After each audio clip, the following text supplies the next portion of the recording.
Hi everyone, this is Sai of Sai's Sphere.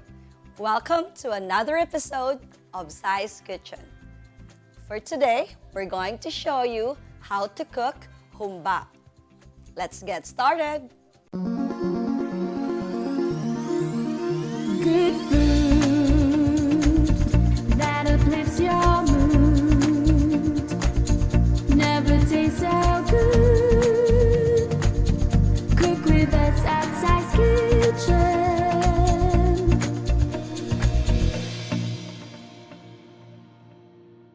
Our version of humba is the sweeter and more tender version. So humba is a childhood dish that I grew up to, especially in Cebu. And so obviously I think we got it from, our friends, the Chinese friends. Humba or hongba means the red pork braised.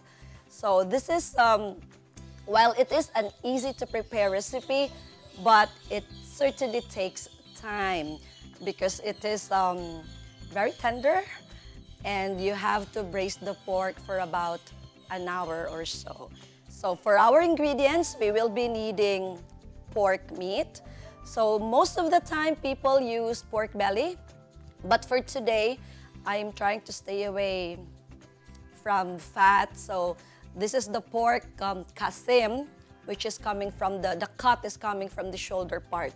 Of course, we need the soy sauce, the vinegar, salted black beans, bay leaves, peppercorn.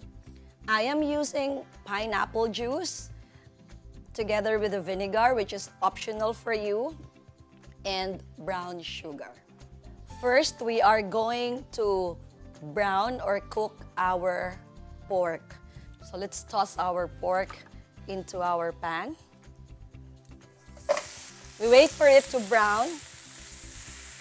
Now, there are several ways of doing this. Some people, they want to marinate their meat.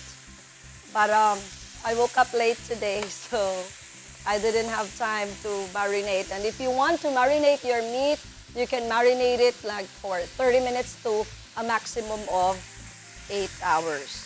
So this is just to make sure we sear our meat and we brown it.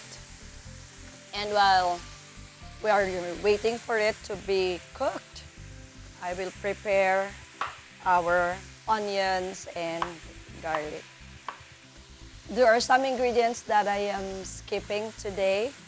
On some occasions when we cook humba, I add the banana blossom, the dried blossom, but for today I'm skipping it. For the humba that we cook on a daily basis, we don't use those. Sometimes I also add star anise if I have, but I happen not to have those today, so they are not in the ingredients, but I will go ahead and add them in the ingredients below, and we'll just mark them optional.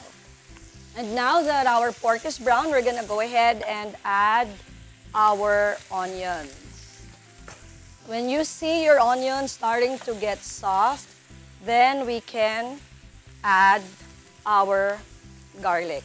And we are just going to saute them together, enough for our onion and garlic to get cooked. And now it's time for us to add our spices. We mix it and you let it simmer for a minute or two. Then we add our pineapple juice. The pineapple juice will balance the tastes. We are going to add our peppercorn, salted beans. Make sure you rinse your salted beans. If not, they are usually brined in salt water, so it might make your humba too salty. And the dried bay leaves. So we let this simmer for 30 to 40 minutes. Then we are going to add our vinegar. And last, we are going to add our brown sugar. So I always prefer brown sugar because it helps thicken the sauce. And finally, our pork humba is ready.